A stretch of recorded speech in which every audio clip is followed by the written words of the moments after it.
Hey, we're Sazan and Stevie Hendrix. And you're listening to The Libby O Show.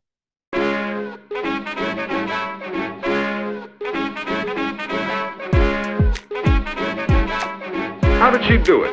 Do it. Do it. Do it. Libby. Libby. Libby. 3, 2, Libby. 1. It's the Libby O Show.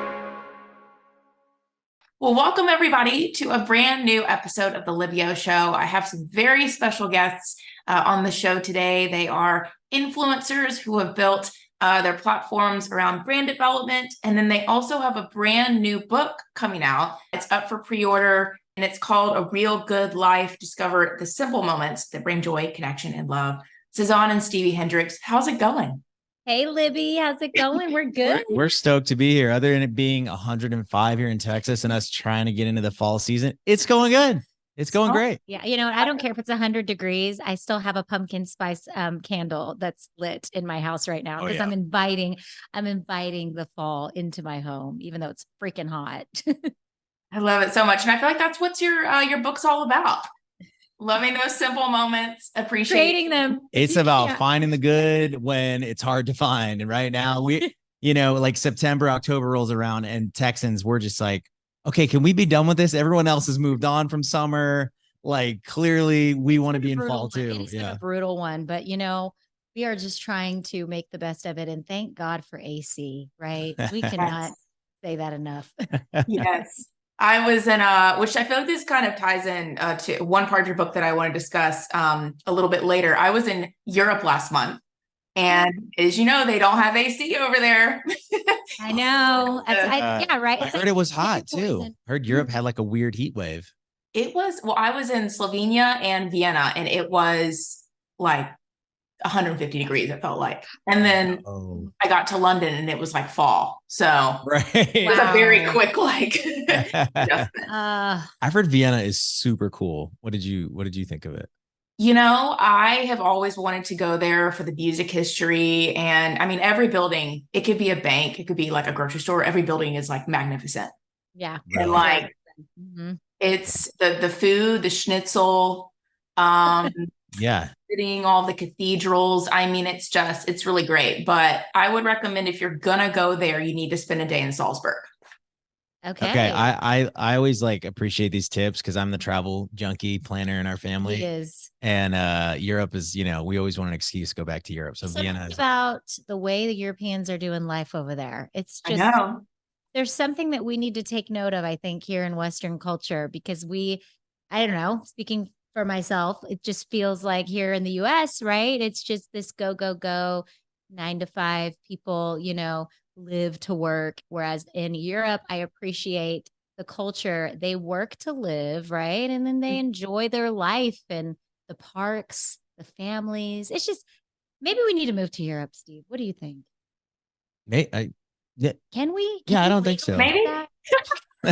I mean, ideally it sounds really good, but then, even us, we used to live in California. We'd have to go somewhere where the English is spoken. Yeah, but with young kids, you got to live by your family. You need that help. I mean, because grandma date nights, man, that's what keeps the marriage thriving, y'all. You got to have those grandma, auntie date nights where they take the kids and you're like, see you later. We love you, but for a few hours, we need to be away from you. Yeah. Maybe we won't move there, but maybe we'll visit more. That's unsolicited marriage advice. Some land to have there just for when you need to escape, Yeah. I like that idea. That's some cows grazing the land until we arrive. Sounds wonderful. That is wonderful. We're going to plan for that. That's what the next book will be about. That's what I was going to say. I was like, that'll be like the Real Good Life part 2. We move to Europe. In Europe. A Real Good Life in Europe. That's hilarious. Well, hey, I have to say, from just, even if I wasn't going through struggles, which who isn't, reading this book at this time in my life was like such a blessing. And this morning I was listening to one of your podcast episodes that you posted last summer about restoring hope, and listening to that while reading this book, it just proves how timeless it is to talk about how hope is something that is not just something that we just have, but, really talking about, okay, what are the simple things in our lives that we can look for hope in, even if it's not something that's massively, something that's massive happening in our lives. So I just want you to talk a little bit about, restoring hope and why this book is almost like an extension of that message. Well, the first thing that I hope for when I go to bed at night is I'm hoping for that just good cup of coffee in the morning. I'm a pretty simple dude. Like, I'll look forward to making my espresso at 6:30 when I get up with Teeny. Our daughters just started going to school and going to kindergarten. So we're in a whole new phase of dealing with a 5-year-old at 6:30 in the morning. Like, we're like, this is a fun. This is the next fun step of crying about an outfit or socks that she doesn't like. You're like, dude, they're just socks. Like, who cares? And they're like, I don't like them. But, other than my cup of coffee, it's funny. Like, you get into these rhythms in life and your days start passing you by and you kind of go on autopilot. Right. And so something that's really been on my mind lately is legacy, and how you have to be so intentional with your days. So when you look back when you're 90 years old, you go, I actually lived my days with intention. And so we do talk about in the book and in a practical sense of breaking up your days, from morning to afternoon to evening. These are all different segments of our days. And if we can look at our days with intention and say, I'm not just going to start my morning and drink a cup of coffee. I got to do something else. And so one thing for me was, I remember as a kid, I didn't like mornings. I don't know. I didn't feel good about going to school. I wasn't that kid who busted in the classrooms. Look at me, I was always I need an hour. Nobody talk to me. I'm in my feels, and I think my oldest daughter is a lot like that. And so what I realized is I don't wake up in the morning with a ton of enthusiasm. Of course we're tired and that's realistic. I'm but how can I not only set the tone for myself, but for my daughter, that this is going to be a good day. And so in that is saying I'm hoping for good. I'm looking for good. I'm searching for good today. And it's setting your eyes on the good, right? First thing in the morning. Yep. And so something I started doing, which really I felt I can literally say I felt goosebumps. The first month I did this was I would just wake up. My daughter would be at the island and I would just look at her and say, what do we say? And we would say it out loud. We would say it with enthusiasm. And I'm not enthusiastic in the morning. I would say, thank you, God, for this beautiful day. Today's going to be a great day. And what's funny is when you say that on the days where you're not feeling it, that's when you need it the most and it makes the most difference. And so for my 5-year-old now going into this big life change, going into kindergarten and thinking do I have to do this every day? That really helps jumpstart her day to see her dad saying that. I'm we're going to do this together. We're going to step into this day with the hope of this is going to be a good day, that God's going to use this day to do something great. And so it could be great things, can be small things, but let's look for the good. And so that's really made just a huge difference in starting our day with that intention, hoping for the good, Yeah. I second that right there. That's exactly what I was going to say in terms of it doesn't have to be this larger than life thing. Yeah. When you are looking for the good in your life, you don't have to think of the big things, right? And I think that's what I did appreciate about the European culture, really, was just the simple moments, right? Like a father pushing his daughter on the swing and just noticing not everybody was on their phones out in public. It was not. It's those little intentional things that you decide, you know what? I could easily be distracted right now and do X, Y, Z. But I'm choosing in this moment on this good day that I'm going to be present and I'm going to sit with my child, or I'm not going to get on my phone the first thing when I wake up in the morning. And it's those little habits that then turn into a huge part of who you are. Just like we wake up and naturally brush our teeth. It's those are things that had to at some point in our life be trained and taught. And I believe those habits and those things that we talk about in the book can really set you up for a winning day. It just takes that small little step to say, yes, I'm going to do this. What's crazy to think about too, is that so many of us, or there's a lot of people that are not living their life by design. There's no vision. There's no design. There's no build that they have in mind for their life. And a real good life is something that's built. You don't just wake up tomorrow with a healthy marriage and wonderful children. You know what I mean? These things are built over time. There's a ton of pursuit involved. It's just like your relationship with God. It's showing up every day and cultivating that close relationship with him. And so I see a lot of people that I've known for years and years, and I see the difference between them now and the ones that have gone out and intentionally started building their lives and casting vision for themselves, and ones that haven't. And it really starts one day at a time. It starts one day at a time. So if you could almost if you could have an out of body experience where you're like looking at yourself in the morning, like I felt like I had this, where I was looking at myself and I was like, I think I look pretty serious in the morning. And I think maybe my tone is a little bit serious, and maybe my daughters are interpreting something from that, nonverbals, and that they're going to carry that with them, and maybe they'll pass that on to their children. So what can I do that's different? How can I start forecasting, you know what I mean? And like saying like, this is going to be a good day. And I believe if that's not the problem for you in the morning, whatever that thing is that you're feeling in the morning, that tension that you're feeling, restlessness, I need to do this, and this. Right. Right. High functioning. And that's happened to me too, where I've had to stop and say, no, the lie is I don't have enough time. That's a lie. So like, you know what I mean? So what's the opposite? What do I need to say to myself? One of my friends, we had a conversation over coffee, and his wife's been going through, like, she's been battling health issues for about 2 years. And he started doing something that's very similar to what I was doing. And he said, man, we would just declare health over our family to start the day. And I don't remember exactly what they said, but like, it was the same thing. It was like that thing that's been like eating our lunch, stealing our joy, taking our hope. Yep. We're not allowing it anymore. We're going to go right at it. And we're going to declare that this is going to be a good day. We're going to declare health over our family. And he's like, dude, when I tell you, like, as I'm saying it, I have chills now, because it is that powerful. Yeah. It really is that powerful to start declaring like, this is what I want for my life, and it's going to be good. Yeah. And I feel like too, there are people out there who maybe haven't, figured out their relationship with Jesus or whatnot, or their faith. And I think that there is this thought of, oh, having faith, a part of my vision, a part of my focus, is limiting, when reality, it sets you up with not having to carry all of those chaotic moments, those stressors. I want to hear just why, or how honestly it's helped you both through your careers, how it helped you even set intention for writing each day of this new book. When we were sitting down, even conceptualizing, like, you get one shot, right, to write a book. Like, what do we want to share with the world? What is that message that's deep in our hearts? There's no way on earth that we could have come up with this on our own, because, you look at life through the lens of like, over the past 5 years, when we started this journey, so much has happened. So much has changed. Like, this, like you said, is such a timeless message. God was so in it. I mean, he really walked us through exactly what we needed to like share with the world, and in little nuggets and little seasons, we get little drops of stuff. And that really is a testament to, I think, the past decade of our life, both online and offline. It has been this roller coaster journey, but truthfully, God has been in it with us.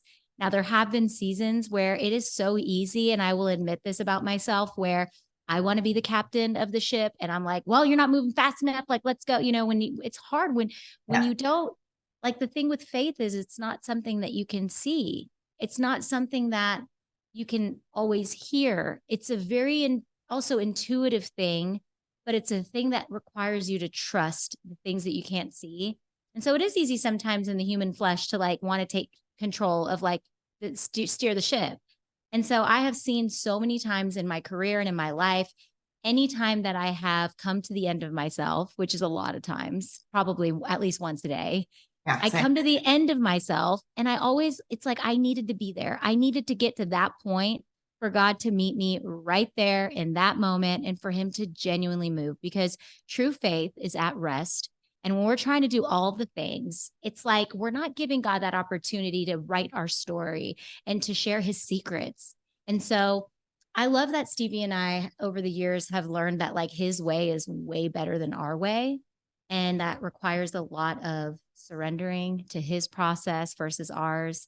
And even this journey with the book, like, it's very vulnerable for us to like, put a book out there into the world, like these two influencers, like, who do they think they are? Like, these happy couples smiling on the cover. Like, there's so much in this book though, that it's not even about us. And that's our prayer for this journey and becoming authors. It's like, forget it being about us. Like, God, what are you going to do with this book and through the pages of this book? Because we have genuinely had to write these pages in alignment with him.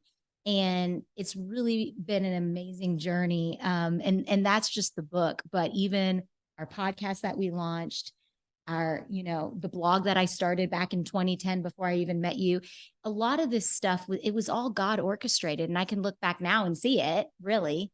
And it's amazing when you let go and you let God really take over your life, amazing things will happen. Yeah, it's definitely a surrender. And I think that it's like in anything, the more repetitions you get, the easier it becomes. Surrendering is the same thing.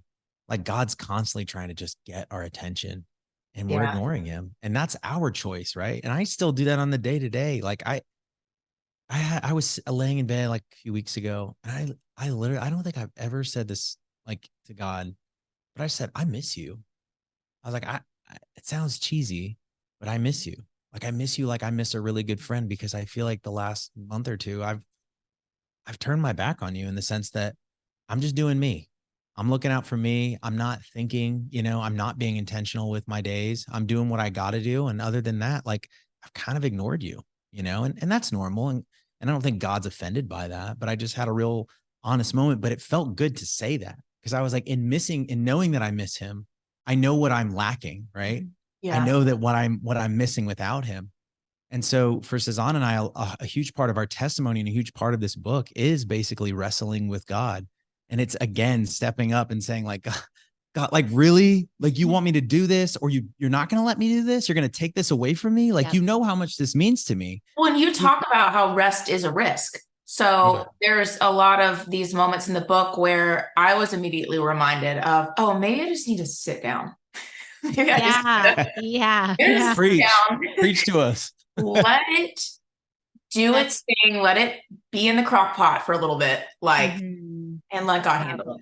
Yeah, that's so funny you say that, Libby, because literally yesterday morning, I'm in, my Bible has the little bookmark in it, and I kind of dust it off every so often in this season when I get a chance, having a newborn, to just sit and read.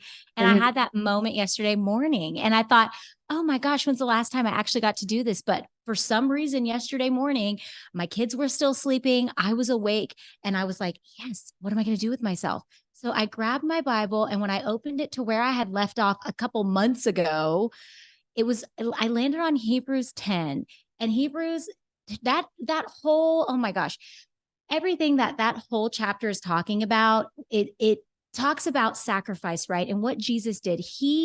That one sacrifice he made on the cross being so powerful. After that sacrifice, it's like, there's this moment where you think like, what was it like when Jesus was nailed to that cross, right?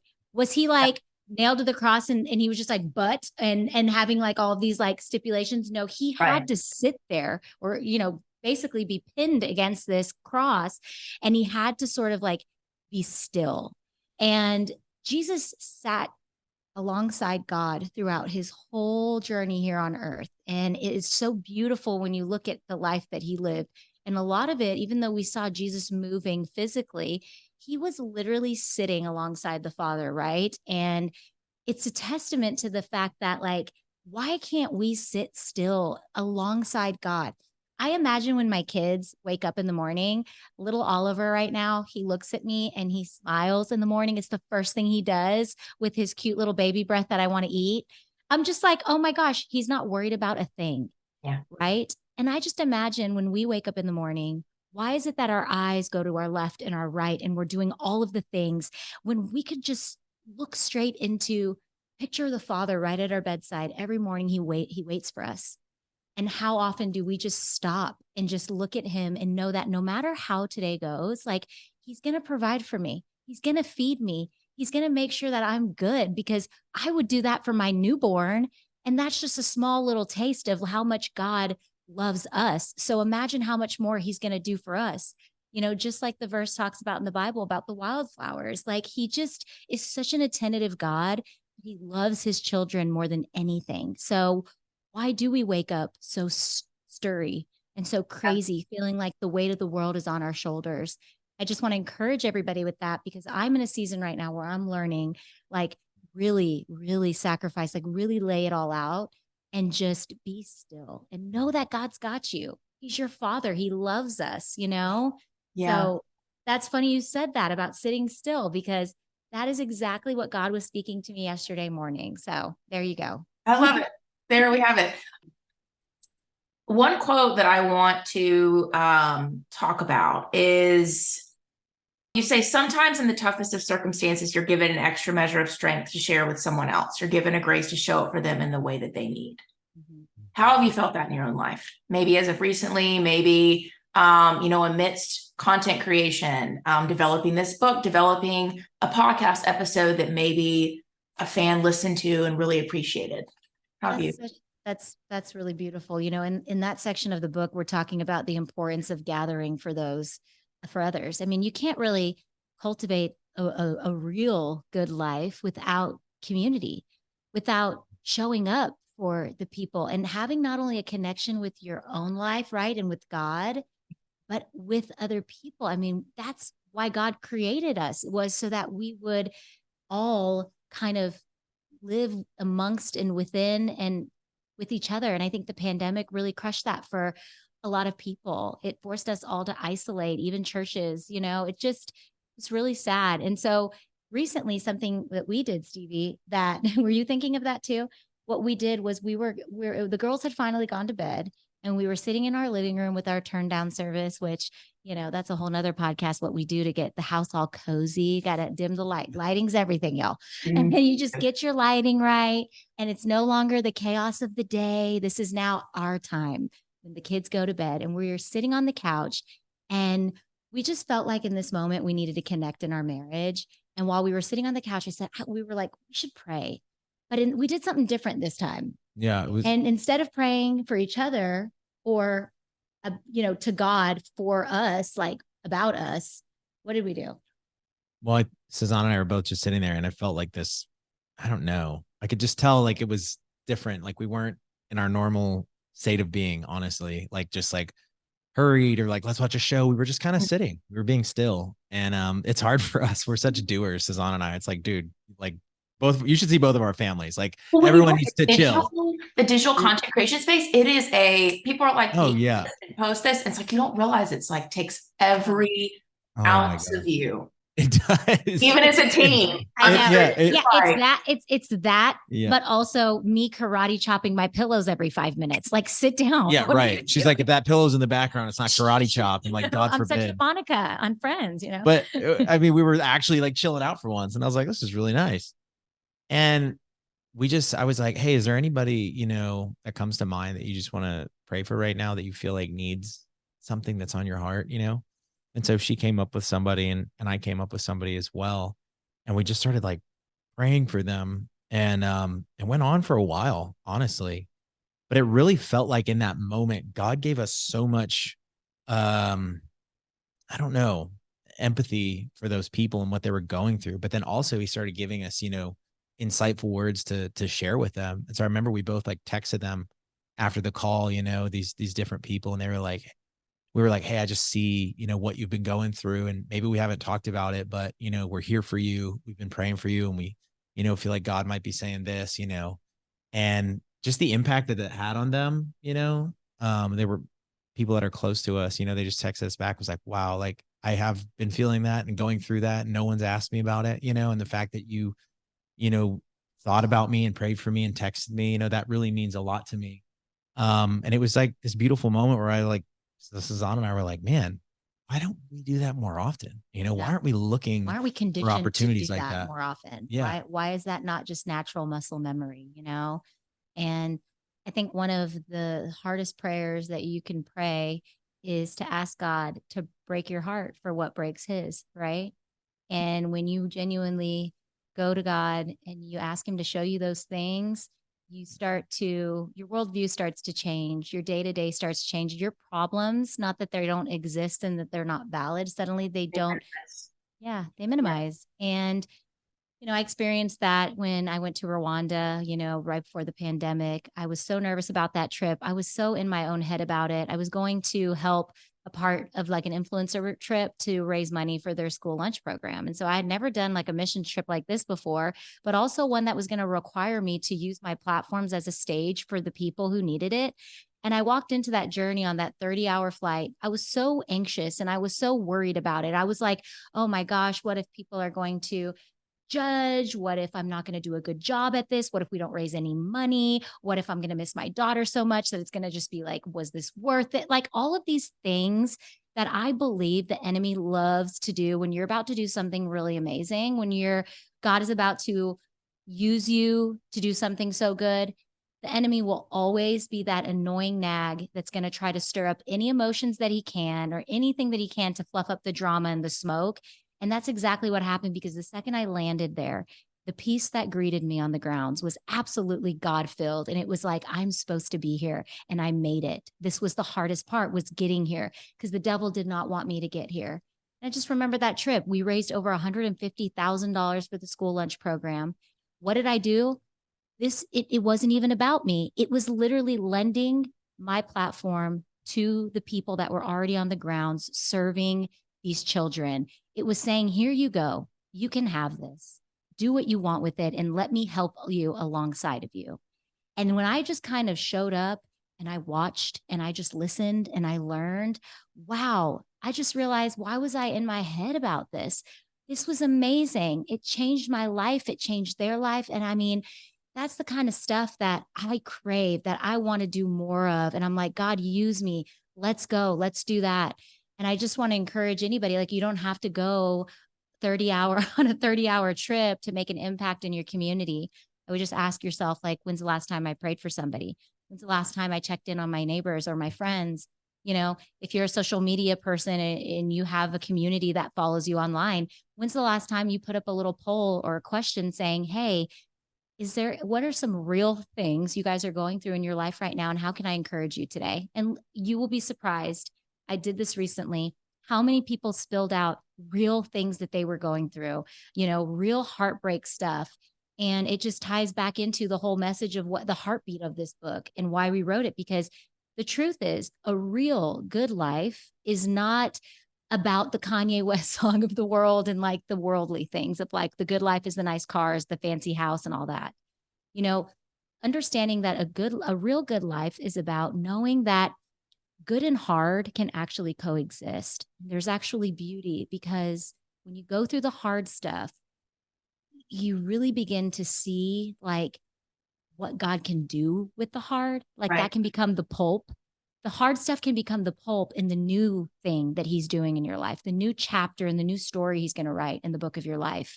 And so these are all the stories that we share. And I love that you brought that quote up, because that was specifically for the chapter when my brother had leukemia and we all had to show up for him in that season of life. And it changed my life. It changed my perspective about showing up for people that you love. So I found that very, very encouraging. So thank you for sharing that. Of course. And I think, just kind of listening to how you were describing that just now, I think the enemy just wants us to stay here. Like if we stay in our head, if we stay in this narrative that's going right around and don't actually step out of that into our environments and to encouraging people, we miss out on some real good moments.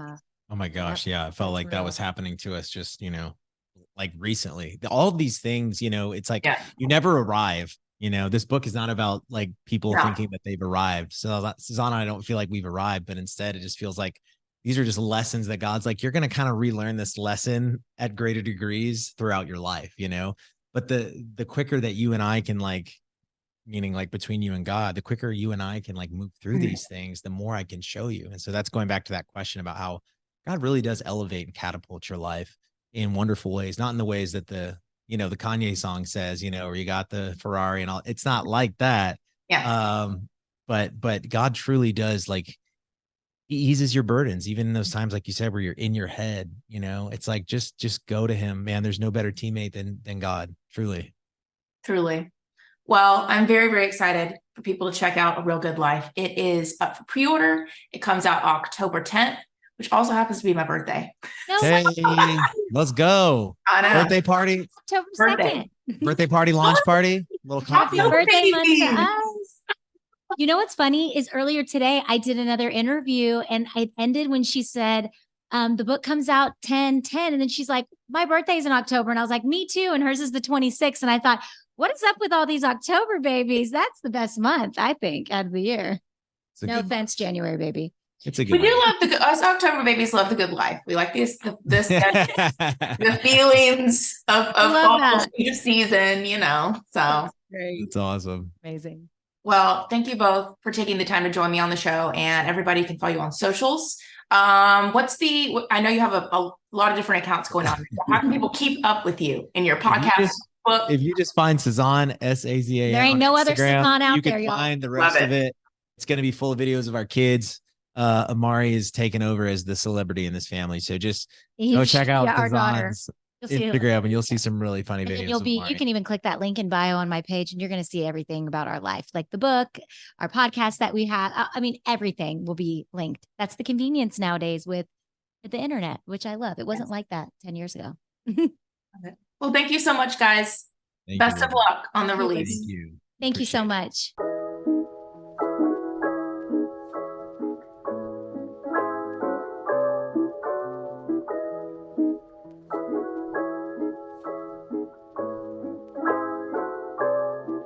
It's the Livio Show.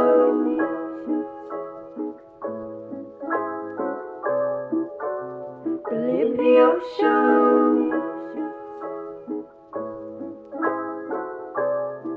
It's the Livio Show. It's the Livio Show.